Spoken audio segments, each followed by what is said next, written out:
Well, it's that time of year again, where Canyon City Enduro starts calling us. This time, it's a little bit different, because I don't have my 2-stroke Enduro this time. This time around, we're on a 4-stroke KTM 250. Alright, double red right there. See how this little bike does.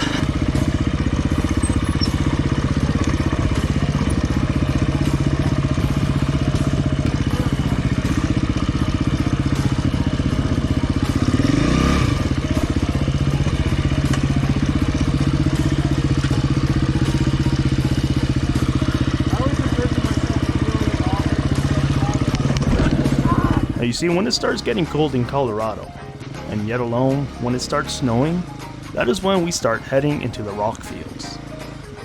And to be honest, this is the best place to test out any sort of machines.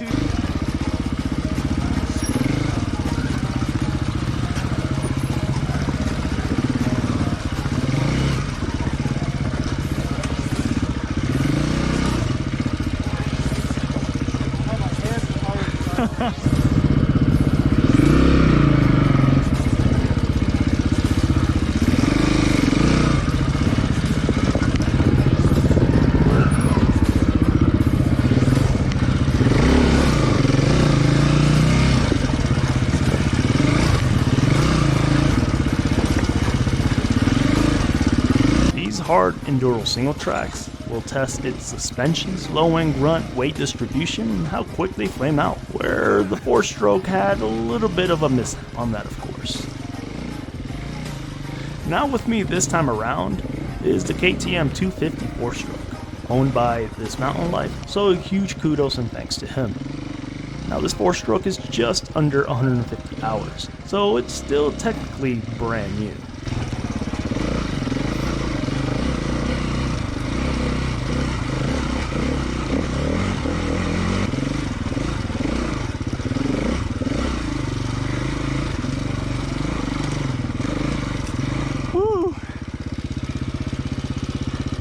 But this ride is definitely really plush, honestly. For being a 4-stroke, this thing is pretty awesome. Well, except it does stall a little easy.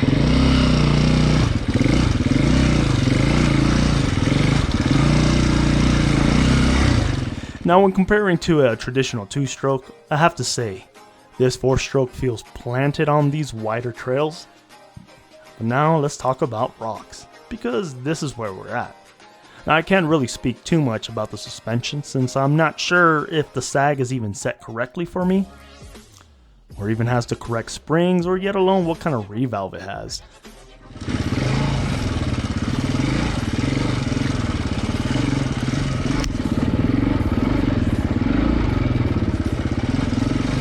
One thing I definitely notice is how plush this KTM 250 is compared to many other models out there. Without a doubt, it's a lot more comfortable than my 2-stroke. Everything from the seat to how plush it feels at a slower pace.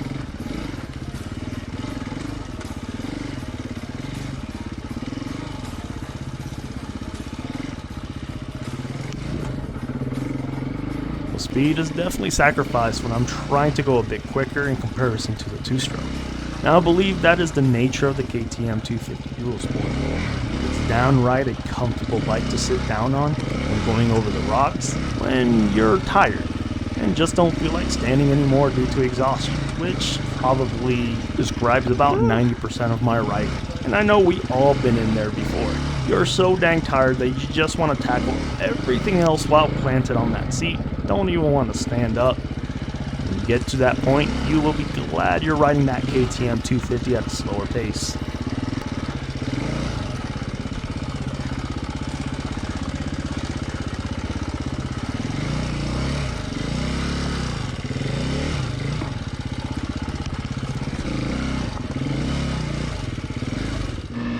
Now the KTM 250, without a doubt, it's a fun bike, great bike, plenty of low end, very mellow power. It's very friendly, but also can be used for advanced riders. Now the biggest issue I ran into is how quick this machine stalls and how quickly it overheats on the slower technical trails. I don't know, dude. Like, it's losing pressure. There, it's great. It's getting pressure again. It's just overheated. Yeah, it's been on first the entire time. Oh, really? Yeah.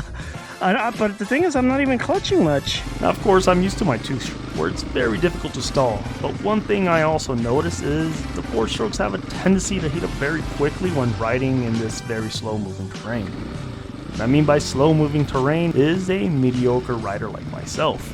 Put this on the hands of an A or AA rider and it probably won't even overheat. But for your average basic single track, basic hard enduro trail rider like myself, yeah, it's gonna heat up.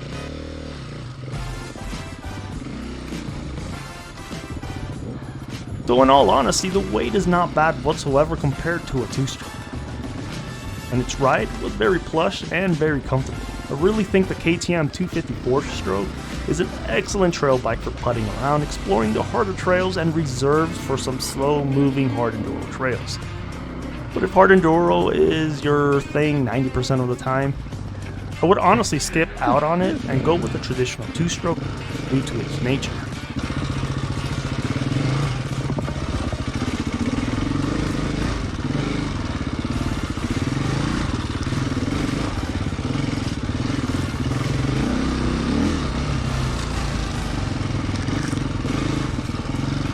Which way do you go?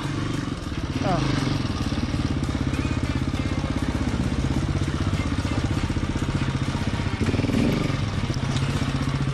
Anyhow guys, be sure to subscribe, hit that bell button. I'll catch you guys in my next video.